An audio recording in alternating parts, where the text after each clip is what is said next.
Sejahtera untuk kita semua. Kali ini kembali lagi bersama saya dalam video menganalisis sebuah buku tentang mengenal demokrasi yang membahas tentang penjelasan pragmatis tentang dimensi epistika dalam politik demokrat. Baik, sebelum kita melangkah lebih jauh tentang pembahasan inti dari buku ini, izinkan saya untuk memperkenalkan diri. Nama lengkap saya Melania Jahanur, saya mahasiswa Universitas Nusa Cendana, program studi sosiologi. Sedikit analisis dari saya mengenai penjelasan pragmatis tentang dimensi epistika dalam politik demokrat. Yang pertama kita menjelas apa itu demokrasi. Demokrasi adalah bentuk pemerintahan di mana semua warga negaranya memiliki hak setara dalam pengambilan keputusan yang dapat mengubah hidup mereka. Demokrasi mencakup kondisi sosial, ekonomi, dan budaya yang memungkinkan adanya praktik kebebasan politik secara bebas dan setara. Yang pertama saya akan membahas tentang demokrasi epistemik dan penilaian estetika.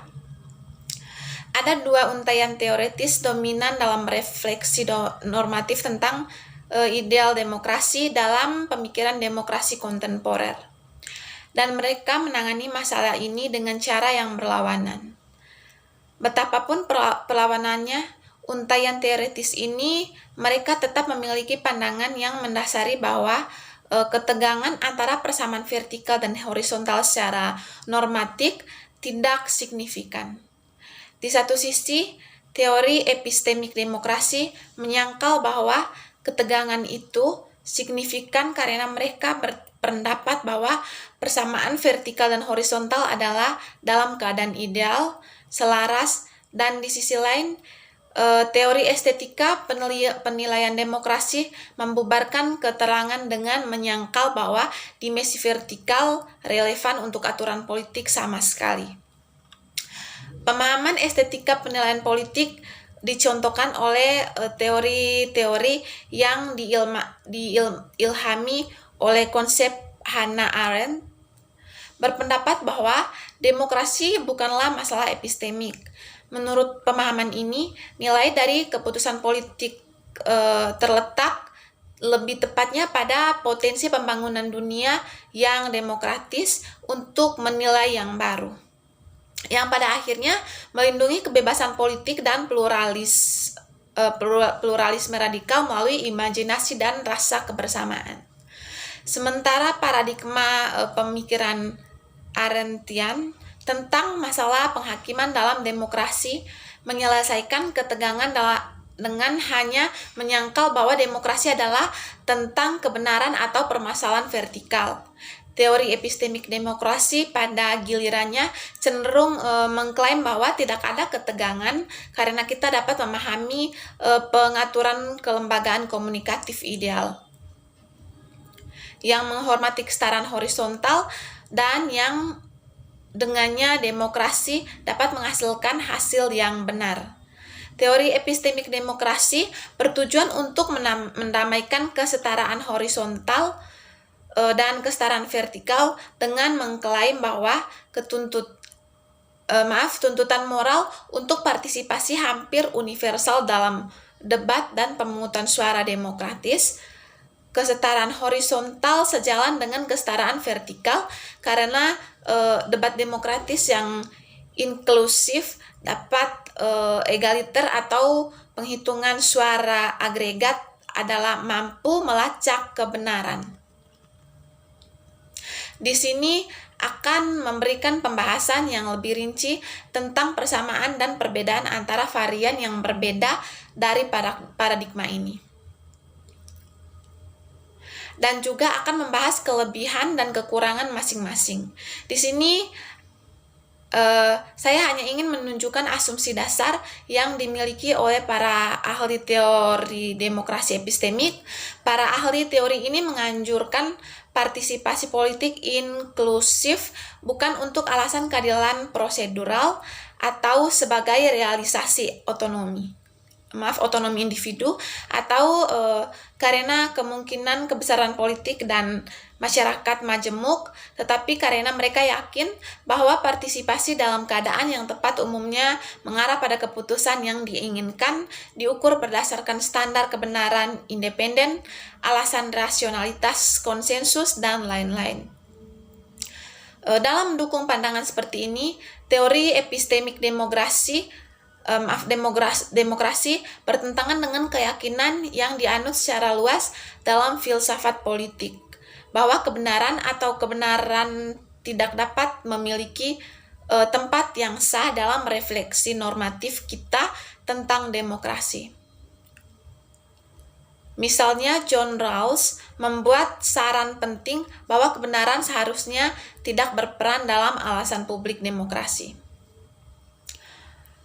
Begitu kita menerima kenyataan bahwa pluralisme yang wajar adalah kondisi permanen budaya publik di bawah institusi bebas. Gagasan tentang akal sehat lebih cocok sebagai bagian dari dasar pembenaran publik untuk rezim konstitusional daripada gagasan tentang kebenaran moral. Memang konsepsi politik sebagai benar, dan karena alasan itu saja yang menjadi dasar yang cocok untuk alasan publik.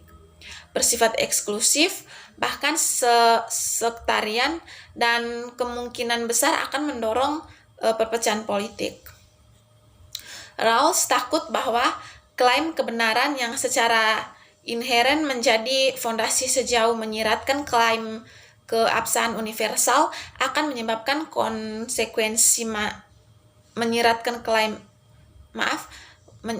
konsekuensi sektarian dan merusak stabilitas politik.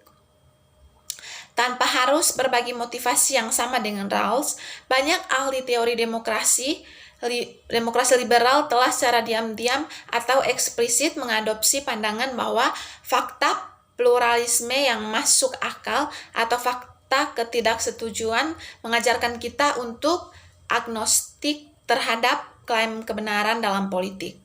Bagi para ahli teori pasca Schmittin dan poststrukturalis, berpikir tentang politik dalam kerangka kebenaran adalah benar-benar salah dalam upaya untuk mengatasi agonisme politik, dan dengan demikian mengancam pluralisme. Kecurigaan yang meluas tentang kebenaran dalam politik adalah bahwa hal yang otoritatif itu tidak filsafat dan politik eksplorasi kritis. Yang berikut filsafat dan politik eksplorasi kritis. Tujuan dari filsafat dan politik eksplorasi kritis adalah untuk menerbitkan volume berkualitas tinggi yang mencerminkan penelitian asli yang dilakukan pada titik temu filsafat dan politik. Selama 20 tahun terakhir, bidang penyelidikan baru yang penting di persimpangan filsafat dan politik telah mengalami perkembangan yang mengesankan atau muncul lagi, diantaranya pendekatan baru terhadap hak asasi manusia, keadilan transisi, agama dan politik, dan terutama tentang masyarakat pasca sekuler, keadilan global, alasan publik, konstitusionalisme global, berbagai demokrasi liberalisme politik, dan demokrasi musyawarah dapat dimasukkan. Filsafat dan politik eksplorasi kritis membahas masing-masing bidang yang saling terkait, namun berbeda ini saat manuskrip dan proposal berharga tersedia dengan tujuan menjadi forum di mana studi terobosan tunggal dalam satu subjek tertentu dapat diterbitkan, dan pada saat yang sama area tersebut tumpang tindih dan tema yang saling berpotongan di berbagai area dapat disusun dalam citra yang koheren dari benua disiplin yang sangat dinamis.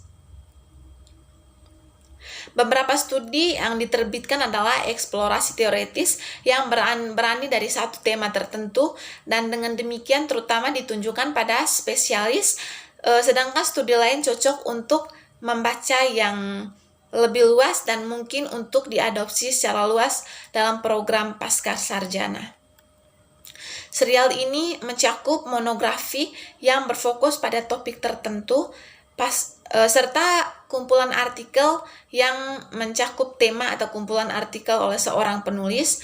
Kontribusi untuk seri ini datang dari para sarjana di setiap benua dan dari berbagai orientasi keilmuan. Mungkin sekian saja analisis singkat dari saya. Mohon maaf jika ada kata-kata yang kurang berkenan di hati kita semua. Sekian dan terima kasih.